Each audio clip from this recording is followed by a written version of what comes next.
Minha família me rejeitou por comprar uma casa sobre rodas em vez de pagar o mestrado do meu irmão. Não se chame de nossa filha, disse minha mãe. 3 dias depois, meu irmão apareceu na minha van.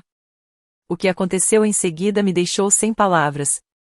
Não tive outra opção a não ser chamar a polícia. Oi, meu nome é Helena. Tenho 24 anos e, até a semana passada, achava que era uma adulta funcional. Moro em um estúdio de 28 metros quadrados onde o ventilador de teto faz aquele barulho sinistro de clique, sabe, tipo nos filmes de terror, antes de acabar a luz. Trabalho em tempo integral como assistente de cobrança e estudo web design à noite, meio período. Ou seja, quase não durmo. Mas eu tinha um plano. Um plano simples.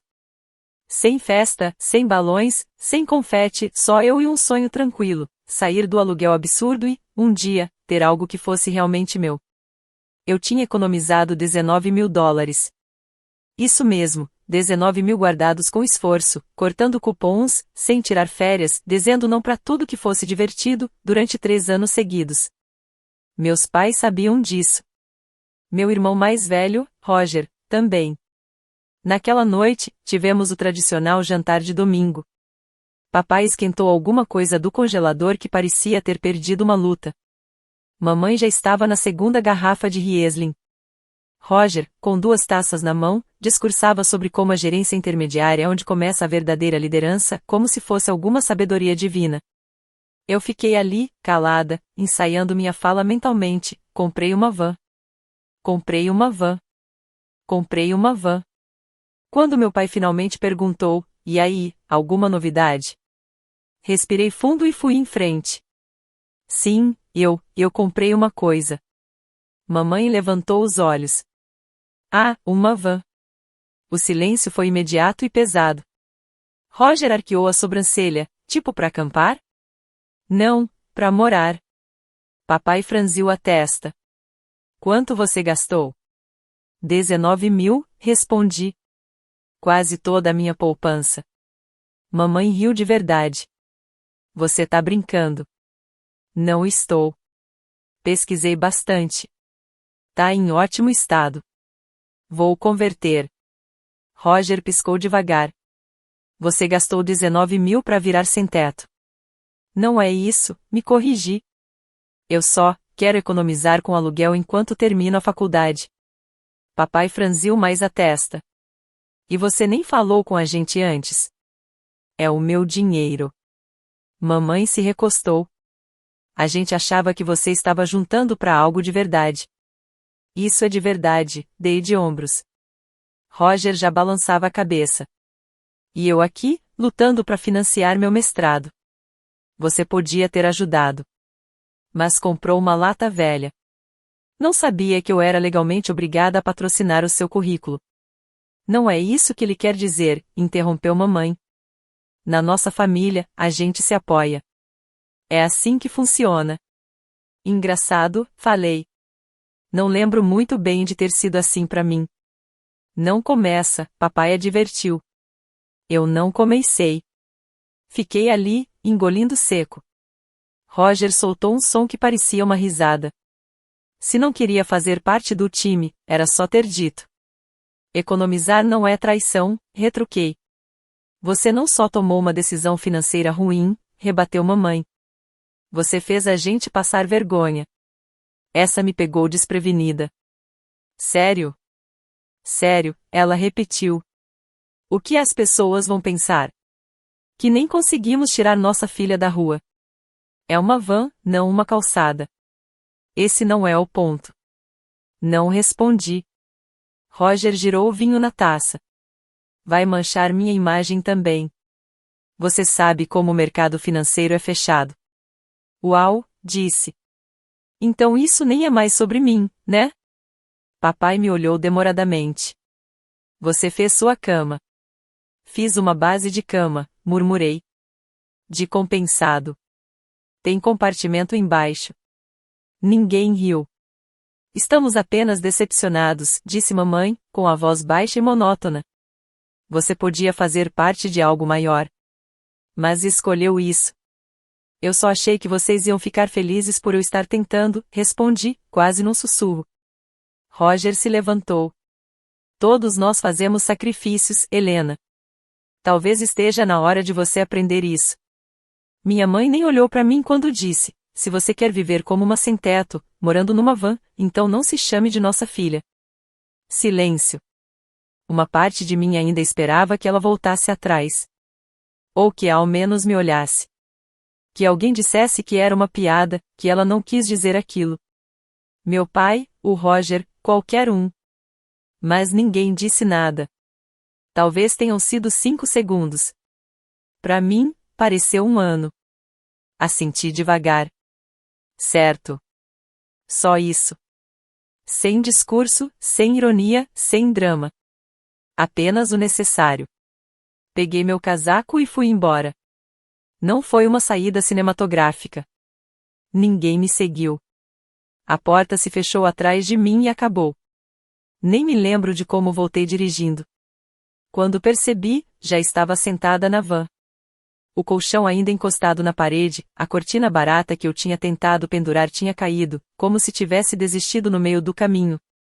Sentei no chão. Ainda não tem isolamento ali dentro, só metal frio e algumas lascas espalhadas. Eu não chorei. Também não estava com raiva. Só cansada. Um cansaço profundo, difícil de explicar. E talvez pareça estranho, mas minha mente puxou uma lembrança aleatória de quando eu tinha uns 10 anos. Eu tinha recortado estrelinhas de papel e colado no teto do meu quarto. Meus pais me ajudaram a pendurar luzinhas. Lembro que pensei: uau, eles realmente me amam. Essa lembrança vem carregando um peso enorme desde então. Talvez até demais. Achei que ser rejeitada seria a pior parte. Mas, na verdade, aquilo foi só o começo. Não lembro de ter voltado para a van. Só lembro de estar sentada no escuro, casaco ainda fechado, testa encostada na janela gelada. Fiquei repetindo o jantar inteiro na cabeça, como se fosse um filme que eu já tivesse assistido 100 vezes, mas que só agora fazia sentido. Se você quer viver como uma sem-teto e morar numa van, então não se chame de nossa filha. Aquela frase. Tão reta, tão seca, dita como se estivesse lendo a previsão do tempo. Eu não chorei. Embora fizesse todo sentido. Fiquei ali tentando entender como uma frase tão curta podia atravessar a gente por dentro. E o pior de tudo é que eu realmente não esperava por isso. Sinceramente, achei, de forma até meio ingênua, que talvez eles ficassem um pouco surpresos, talvez desconfortáveis com a ideia, mas no fundo, orgulhosos à sua maneira. Eu não queria balões nem um desfile. Só achei que eles viriam o esforço que fiz para juntar dinheiro, o planejamento, a tentativa de construir uma vida. Mas, em vez disso, fui apagada. Apagada como se nunca tivesse existido. E talvez, se tivesse sido só isso, só o jantar, só aquela frase, eu ainda estaria ali, confusa, tentando encontrar uma desculpa. Mas a verdade é que isso não veio do nada. Meu irmão Roger é 6 anos mais velho que eu. Para os meus pais, ele é o investimento imobiliário da família. Retorno garantido. Legado. Ele foi planejado. Eu não. Quando eu era pequena, achava que a gente era próximo. Às vezes ele me deixava ficar por perto quando os amigos vinham. Eu pensava que aquilo significava alguma coisa. Mas hoje acho que eu era mais uma mascote do que uma irmã de verdade. Roger sempre veio primeiro. E não de forma clichê, tipo ele é o mais velho, então tem prioridade. Não. Literalmente tudo vai pro Roger Way. Eles ajudaram ele a entrar na faculdade dos sonhos. Pagaram tutores, cursinhos, eventos de networking. Quando ele entrou para estudar finanças na Colômbia, minha mãe chamou aquilo de esforço familiar. Foi assim que aprendi o verdadeiro significado de esforço familiar. Eu arrumei um emprego de meio período no ensino médio e entregava metade do meu salário para ajudar a pagar os livros e o passe de trem dele. Quando perguntei se eles estavam guardando algo para o meu futuro, meu pai respondeu: você vai ter mais opções quando o Roger estiver estabelecido. Ele vai te ajudar. Ele não ajudou. Até hoje, não ajudou. Mas toda vez que eu trazia o assunto à tona, ouvia que eu precisava ter paciência. Ele está sob muita pressão. Helena, sua hora vai chegar. Minha hora chegou na forma de um curso técnico numa faculdade comunitária que eu paguei em parcelas mensais. Não ganhei um laptop. Usei um desktop velho e empoeirado que achei no Craigslist. Quando perguntei se eles poderiam me ajudar, mesmo só um pouco, com a mensalidade, minha mãe respondeu que era um momento difícil. A gente só ajudou o Roger com uma entrada. Foi como um pequeno atraso, por causa do clima. Entraremos em contato com você. Esse tem sido padrão a vida toda. Tudo era colocado como se fosse uma decisão coletiva. Um fundo comum. Se todos contribuirmos agora, o Roger vai prosperar. E todos vamos colher os frutos depois. Mas o ano depois virou um fantasma. Uma palavra usada só para me manter quieta. E o que mais me dói é que eu acreditei nisso por anos. Acreditei que ajudar ele era me ajudar. Que éramos uma equipe.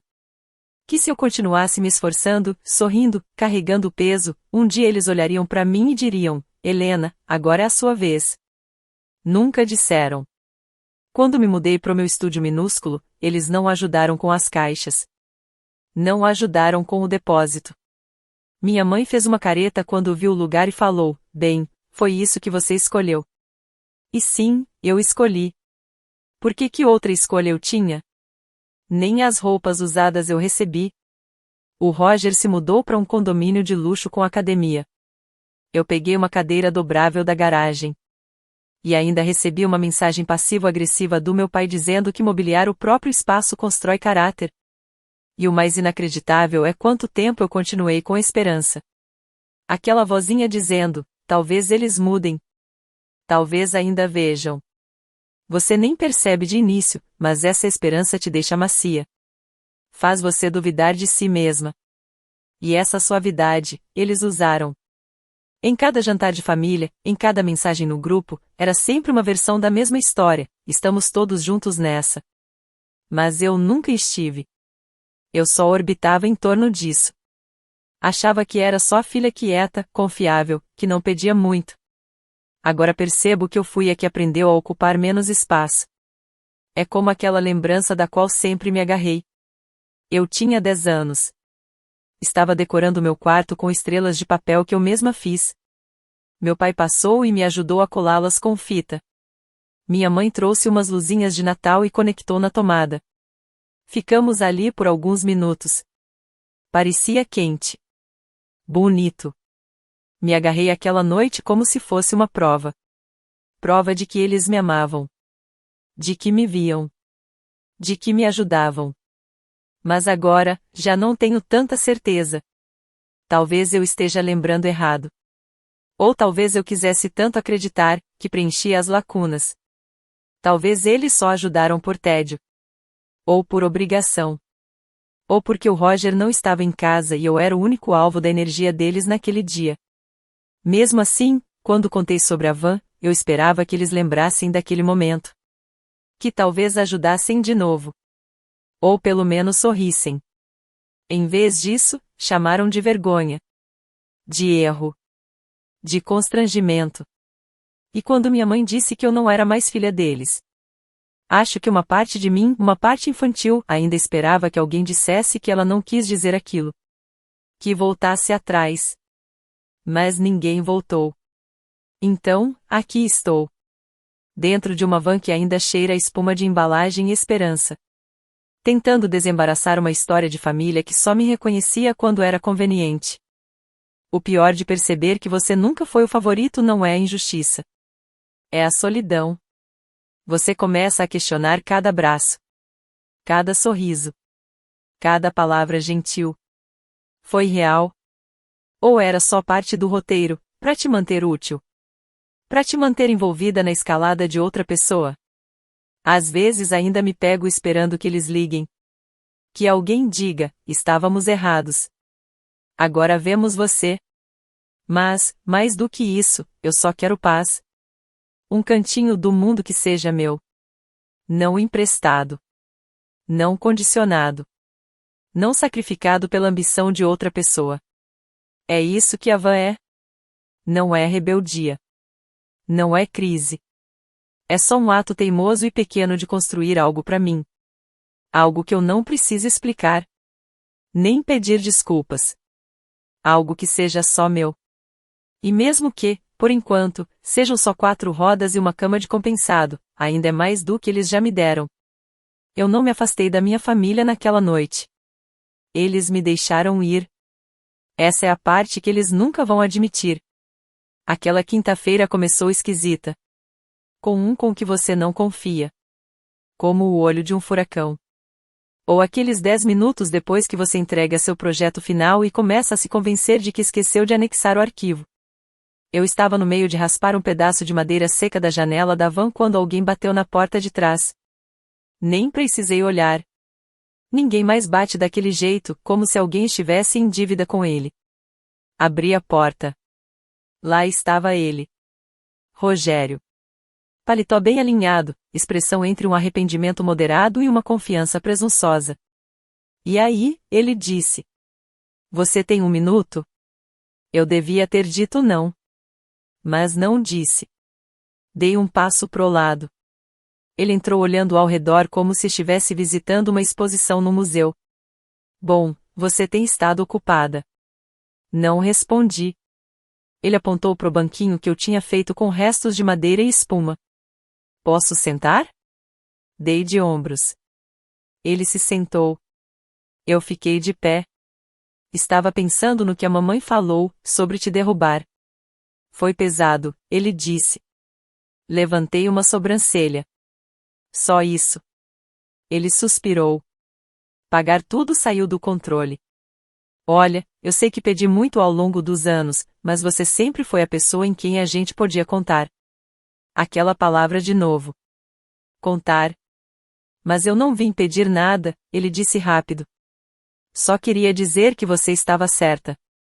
Sobre fazer algo por si mesma. Ele fez um gesto em direção à van.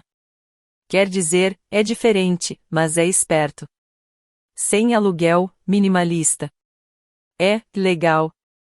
Eu não acreditei. Mas queria. Então quando ele se ofereceu para ajudar a instalar a segunda haste da cortina, eu deixei. Como quando ajudamos a decorar seu quarto aquela vez, ele brincou. Me pegou de surpresa. Sorri. Ele ficou por cerca de meia hora. Apertou os parafusos, fez uma piada sobre o gravar vídeos da vida na van para os seguidores dele. Então olhei as horas e disse que precisava sair pro meu turno. Eu posso ficar, ele se ofereceu. Você deixou as instruções coladas. Termino a prateleira que você começou. Eu tive medo. Mas queria acreditar. Entreguei as chaves. Tranca tudo quando sair. Ele assentiu como se quisesse dizer sim. Quando voltei, percebi antes mesmo de sair do carro. A porta estava entreaberta. Só um pouco. O suficiente para gelar minha espinha. Lá dentro estava um caos. Não era bagunça de desleixo. Não era ops, derramei tinta. O colchão estava rasgado. Espuma espalhada pelo chão. O banco foi arrancado da parede. Minhas caixas de armazenamento reviradas, jogadas, chutadas. A haste da cortina que instalamos juntos entortada ao meio. E o cheiro, ácido. De produto químico. E algo pior. Fiquei parada na porta por um bom tempo. Tempo suficiente para a realidade vir como uma maré, pensamento após pensamento. Não foi acidente. Não foi arrombamento. Liguei para ele. Atendeu no quarto toque, casual como sempre. E aí, tudo bem? Você foi a última pessoa na van. Pausa. Sim, tranquei. Por quê? Chiurek. Rogério. Está tudo destruído. Outra pausa. Depois risos. Baixo. Agudo. Ah, é disso que eu tô falando. Vamos lá, Helena. Você realmente achou que eu apoiava esse circo? Você disse o que eu precisava ouvir. E eu deixei você entrar. Eu não conseguia falar. Você devia me agradecer, ele disse. Sinceramente, fiz um favor. Acha que viver numa van te faz parecer independente? Faz você parecer instável. Cerrei o maxilar. Você destruiu minha casa. Aquilo não era uma casa. Era um desastre publicitário prestes a acontecer. Você mora naquela coisa e faz todo mundo parecer lixo. E se alguém do meu trabalho descobre? Ou um cliente da mamãe? Fechei os olhos, tentando não gritar. Olha, eu entendo, ele disse. Você queria provar algo. Mas foi vergonhoso. Você devia estar feliz que eu interferi antes de você arruinar a própria vida. E então, ele desligou. Fiquei ali, por um minuto inteiro, segurando o celular como se ele ainda fosse pedir desculpas. Mas não pediu. O único som era o vento balançando o painel torto e a minha respiração rápida, rasa. Não lembro de ter limpado. Só flashes, rasgando sacos de lixo, puxando isolamento molhado dos cantos, tentando não chorar ao ver meus livros de design web encharcados. Não liguei para os meus pais. Pra quê? Eles não acreditariam em mim. Ou pior, acreditariam e concordariam com ele. Mas eu abri o navegador. E foi aí que lembrei de algo que o Rogério não sabia. Todas as noites eu estacionava a van sob o mesmo poste de luz, no mesmo estacionamento.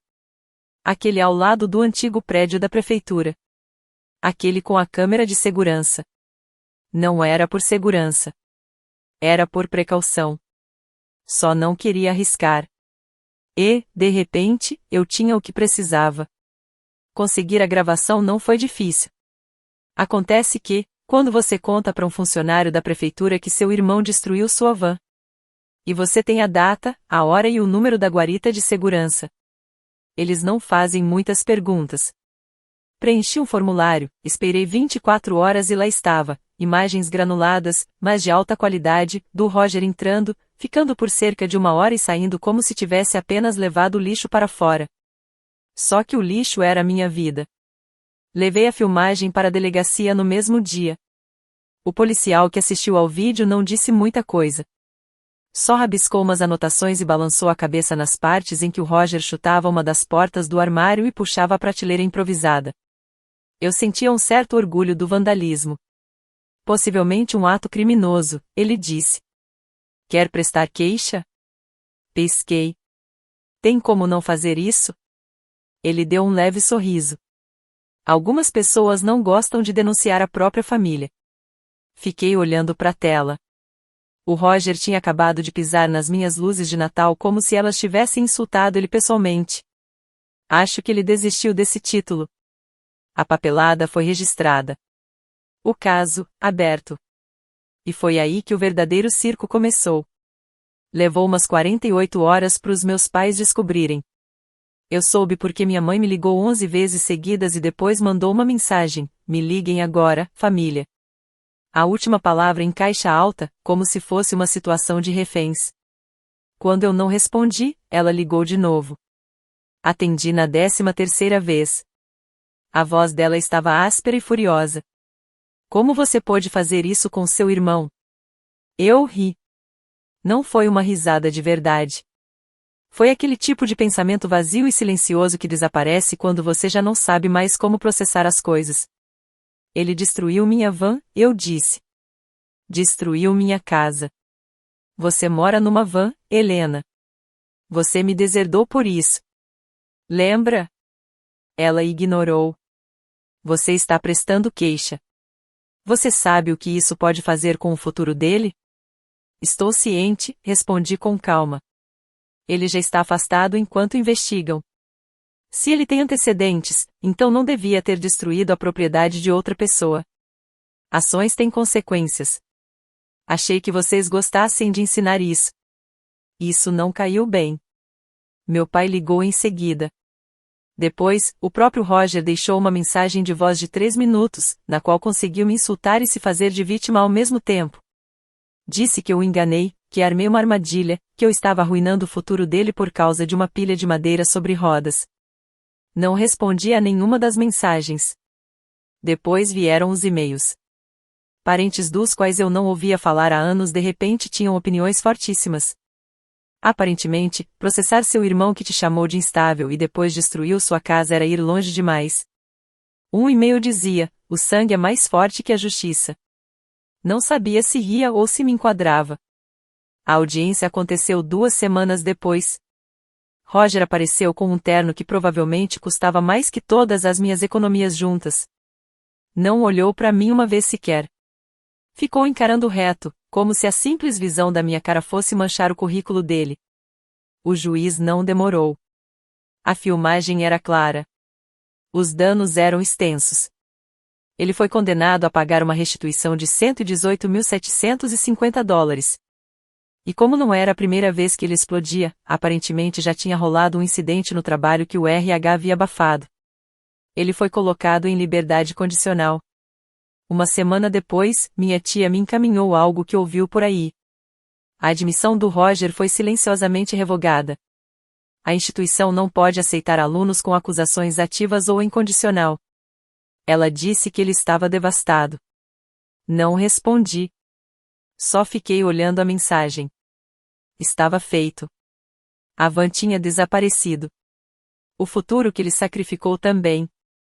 Usei o dinheiro da restituição para comprar outra van, uma com isolamento de verdade, armários de verdade, aquecedor funcionando. Encontrei um mecânico que também era marceneiro e, juntos, construímos um pequeno lar sobre 4 rodas. Quando as estações mudaram, eu já tinha terminado meu certificado em web design. Consegui um emprego numa agência pequena, que não ligava para o lugar onde eu morava, desde que eu tivesse Wi-Fi. Estacionei a van na beira de um campo tranquilo, onde flores silvestres cresciam como ervas daninhas e o nascer do sol entrava pela janela traseira como um pedido de desculpas. Encontrei outras pessoas como eu, pessoas quietas, que não se encaixavam no molde, que precisavam de espaço para respirar. Algumas moravam em casas minúsculas. Outras, em vans. Todas tinham histórias. Uma noite, estávamos sentados em volta de uma fogueira, passando uma garrafa térmica amassada de chocolate quente entre nós, e eu contei a minha. Não chorei.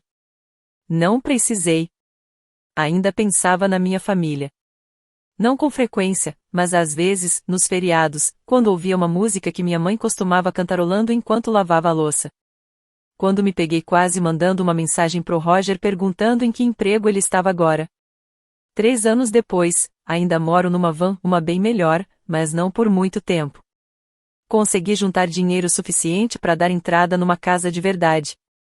Não é grande, nem chamativa, mas é minha. Algo que eu nunca teria conseguido se tivesse continuado pagando aluguel e esperando por uma aprovação que nunca viria. Vou me mudar no mês que vem. Não tenho notícias dos meus pais. Pelo menos, não diretamente.